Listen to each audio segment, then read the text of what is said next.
बच्चों, कैसे हो आप सब? अच्छे हो ना? तो आज हम लोग पढ़ेंगे क्लास 9 के गणित मंजरी के chapter 2 introduction of linear polynomial का एक्सरसाइज 2.2 का पहला और दूसरा क्वेश्चन। क्वेश्चन बहुत ही सिंपल है, एकदम ईजी है।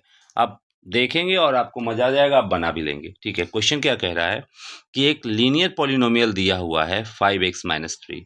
इसकी वैल्यू क्या होगी जब x बराबर 0 होगा, x बराबर -1 होगा और x बराबर 2 होगा। दूसरा क्वेश्चन है, एक और क्वाड्रेटिक पॉलिनोमियल दिया हुआ है। अगर इसमें s की वैल्यू 0 रखेंगे तो इसकी वैल्यू क्या में चेंज हो जाएगी, s इक्वल टू -3 रखेंगे तो क्या चेंज हो जाएगी और x बराबर 4 में क्या चेंज हो जाएगी। तो उम्मीद करते हैं क्वेश्चन तो आपको समझ में आ गया होगा। चलिए सॉल्यूशन की ओर बढ़ते हैं। पहला कंडीशन, जो आपका लीनियर पॉलिनोमियल दिया हुआ है ये है 5x-3 और पहली वैल्यू है x इक्वल टू 0। तो हम जैसे ही x इक्वल टू 0 रखेंगे तो जहां भी आपको इसमें x दिख रहा है, देखिए यहाँ दिख रहा था ना, तो वो किस में बदल जाएगा, वो 0 में बदल जाएगा। ठीक है, तो हमने क्या किया, वही यहाँ पे x की वैल्यू को हमने 0 में चेंज कर दिया है। हम सभी जानते हैं कि किसी भी संख्या को अगर 0 से मल्टीप्लाई किया जाए तो वो 0 हो जाता है। इसलिए 5 इंटू 0 भी क्या हो जाएगा, 0 एंड -3 तो -3। हम सभी जानते हैं 0 + 3 तो 3 होता है, 0 + 5 तो 5 होता है, 0 + 7 तो 7 होता है। इसी तरह से अगर 0 + -3 हो रहा है तो क्या आ जाएगा, -3। तो उम्मीद है ये पहला क्वेश्चन तो आपको क्लियर समझ में आ गया होगा। अब हम चलते हैं क्वेश्चन नंबर 2 की ओर। ठीक है, क्वेश्चन नंबर 2 है, x की वैल्यू अगर -1 हो तो क्या होगा। चलिए देखते हैं। यहाँ पे देखिए क्वेश्चन है 5x-3 और इसमें इस बार x की वैल्यू क्या रखनी है, -1, तो हमने यहाँ रख दिया। अगर माइनस की संख्या यहाँ देखो कितनी है तो 1 है, यानी plus into minus equals to minus होता है, इसलिए माइनस हो गया। ठीक है, तो ये -5 है और ये -3 है। अब हम जानेंगे कि क्या होगा -5 और -3। तो मान लो आपने 5 रुपये किसी को उधार दिए हैं, 3 रुपये और दे दिए, तो आपने कितने उधार उसे दे दिए, 8 रुपीज़। तो यहाँ दोनों माइनस में था इसलिए ये भी माइनस में हो जाएगा। तो उम्मीद करते हैं हम दूसरे क्वेश्चन को भी आपको समझाने में सफल रहे होंगे।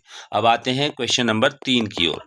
क्वेश्चन नंबर 3 में x की वैल्यू 2 दी हुई है। क्या दी हुई है, 2। उसी के मुताबिक हम चेंज करेंगे। यहाँ यानी कि जहाँ आपको x दिख रहा है वहाँ पे आपको 2 लिखना है, हमने लिख दिया।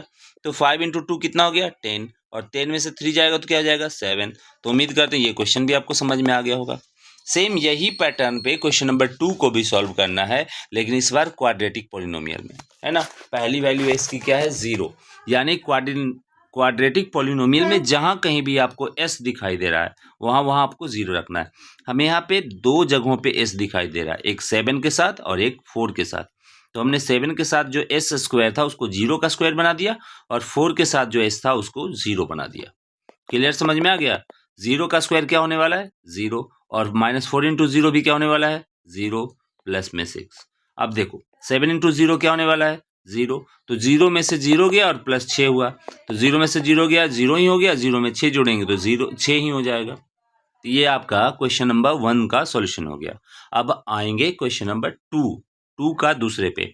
इस बार s की वैल्यू -3 है। क्या है, -3, यानी जहां जहां आपको s दिखा वहां क्या रखना है आपको, -3 हमने रख दिया। यहाँ पे s का स्क्वायर है तो हमने -3 का स्क्वायर कर दिया, यहाँ सिर्फ s है इसलिए -3 ही रहने दिया। तो -3 का स्क्वायर तो 9 हो जाता है ना। और यहाँ देखो, अगर यहाँ पे आप देखो तो -4 इंटू -3 है, करेक्ट। तो जब भी माइनस में दो चीजें मिले तो वो प्लस में चेंज हो जाती हैं, इसलिए इसकी वैल्यू 12 में बदल जाएगी। समझ में आई बात। तो देखिए यहाँ पे हमने यहाँ 12 किया है, ठीक है। अब इसके बाद हम क्या करने वाले हैं, तो यहाँ -3 का स्क्वायर यानी -3 को 2 बार जैसे ही मल्टीप्लाई करेंगे वो किस में चेंज हो जाएगा, 9 में। बिल्कुल सही जवाब है। तो इसलिए हमने यहाँ पे 7 इंटू 9 लिखा है, ठीक है। और ये दोनों का मल्टीप्लीकेशन 12 में हो गया और प्लस में 6, तो ये आएगा आपका 12 + 6 = 18, हमने वही तो लिखा है। और ये 9 7 जा 63, हमने 63 लिखा है। जैसे ही हमने दोनों को ऐड किया तो ये 81 में चेंज हो गया। अब रहा क्वेश्चन आपका अगला, है ना। चलिए उसको देखेंगे। अगले क्वेश्चन में हम देखें तो क्या है, यहाँ पे s की वैल्यू 4 है, ठीक है। तो हम बनाएंगे, s जहां जहां आपको दिख रहा है वहां 4 लिखना है, तो यहाँ भी रख दिया, यहाँ भी रख दिया। चलिए बनाएंगे। 4 का स्क्वायर 16 होता है, तो 16 × 7 हो गया, और माइनस देखिए यहाँ पे -4 × 4 है, कितने माइनस, एक माइनस, इसलिए -16 रह जाएगा। हमने यहाँ -16 लिख दिया, प्लस में 6। अब इसके आगे जब हम देखेंगे तो क्या होने वाला है, अब ये समझेंगे। ठीक है, चलिए देखते हैं। ये -16 और +6 इक्वल्स टू -10 हो जाएगा। तो अगर 112 में से 10 घटाओगे तो 102 आपका क्या आएगा, फाइनल आंसर आएगा। तो उम्मीद करते हैं आपको ये पूरा समझ में आ गया होगा। तो ऐसे ही मज़ेदार वीडियोज़ के लिए बने रहिएगा, लाइक सब्सक्राइब करते रहिएगा। Thank you.